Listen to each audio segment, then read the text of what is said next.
It was a day like any other day. Danny ambled his tired body through his doorway and was met with the regular drizzle of grey. He'd skipped the morning Facebook browse to take a walk in the rain, to absorb some reality and remember his name.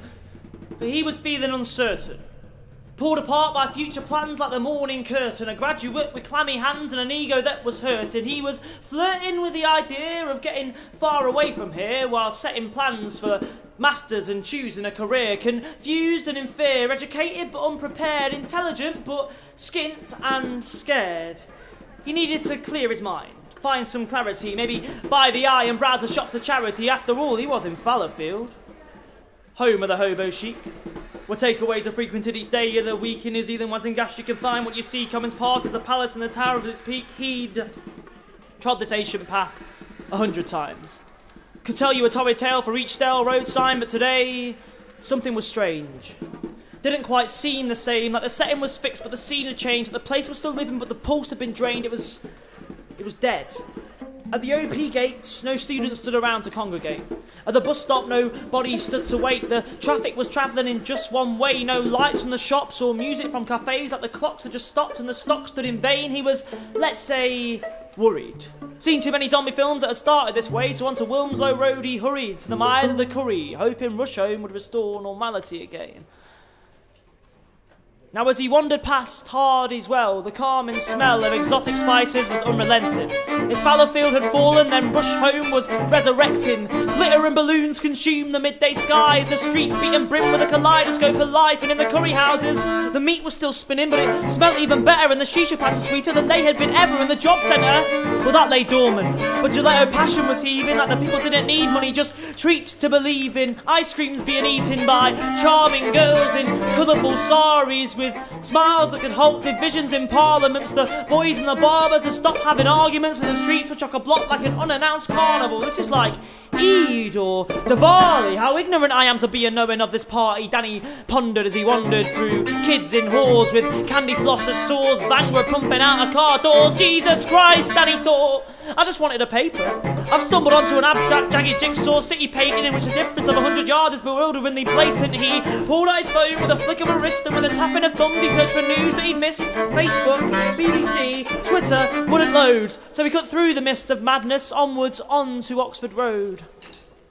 Now the wind whipped down clouds onto the canopies of Whitworth trees, and Danny darted tentatively past the cycle paths. Up ahead, traffic lights flashed simultaneously, a fever of red, amber and green, like the DVLA were having some lucid disco dream, and Danny didn't hear it at first, for the wind was far too strong, but through the air came the pounding drums of some nameless jungle song. Danny picked up his pace and plodded along, quizzing the date, asking what could be going on, found himself in a crowd of about 2,000 strong, right outside a uni place, where a 10-foot subwoofer stood booming a bass, contorting Danny's skeleton into all sorts of shapes. Is it Pangea? In the day? Have the Tories come to stay? I mean, Manchester's always been best for a protest and a rave. Why else will paupers and professors be rooted in the rain? This is insane. And Danny caught the eye of a homeless guy who'd always tried to give change. Jeans sagging, matted hair with an outstretched arm, begging someone to care, a look of unlook and muted despair. And he turned to Danny with a spiceless and sober mind, smiled and whispered, "It's been called off." "You what?" "It's been called off. The world, it's just stopped like I've got Berners watch. There's a sound system in the church and the vicar's getting fucked. Just go to the office blocks by Deansgate Locks, it's popping off. The internet's been slain, no mainframe for trade. The press haven't published, there's nothing to say. Politics put on pause for just one day. And I swore I saw Theresa May with a geezer doing a key of K, and hey, there's no monetary value in anything. So tonight I finally got a place to stay. Isn't that great?" Fucking hell, mate. Now, Danny didn't believe it until he started to see it. A sea of people, nonchalant and happy, swaying in the once congested route of your magic bus commute. Students propped up by the library's books have stopped stuttering and stammering, taking smoking locals by cold hands, doing a Lindy hop, skip and dance. Improper imposters of properties, once prosperous rock stars donning pyjamas to cost cutters, lost in the neverland of education, shared in jubilation with the victims of their gentrification.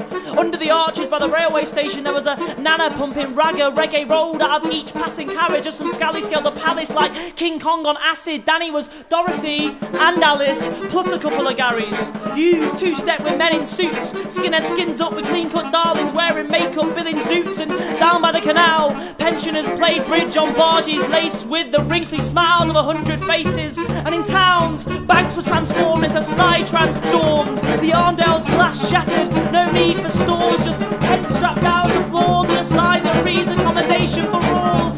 Piccadilly had been pillaged by some silly feeling hippies who were playing against the footy with the firm of Man City. And Danny thought he saw Jack Kerouac in a bucket hat, Maria Brown in his dressing gown serenading an alley cat. Morrissey and Marr were making up by Temple Bar, drinking champagne as the rain ruined Johnny's guitar, and you wouldn't believe it, but Danny saw David Blatt and Eric Cantona scantily clad singing rock and roll stars as by the Royal Exchange. And that's when Danny started to remember his name. And he looked at his hands, and he looked at the sky, and he looked at the stars, which meant it was night, and the rain was now hail, but the hail felt right. And Danny never believed in energy, or vibes, or any of that mystic shite, but the hail seemed to soak his pale being deep down the sediments of our elements into the molten rock of our ancestors' innate want to fuck shit up. And not worry what stooge will take a pedestal to run a nation of fools. With no stocks to sell, no homes to buy, no papers to read, no essays to write, no only way is made in fucking Geordie Shore. Just a moon and the shores and the question of why. And why does it matter?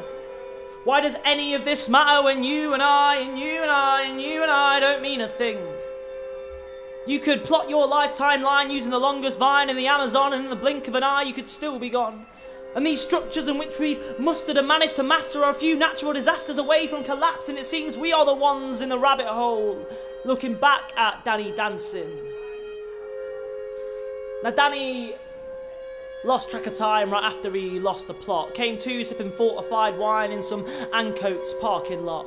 The cranes above the maddened city's maze were ablaze. Regeneration became degeneration, and as dilly-dilly-dally through the city's alleys, jaws hit floors and the music applauded the rave as he braved the 5-mile walk back through the city.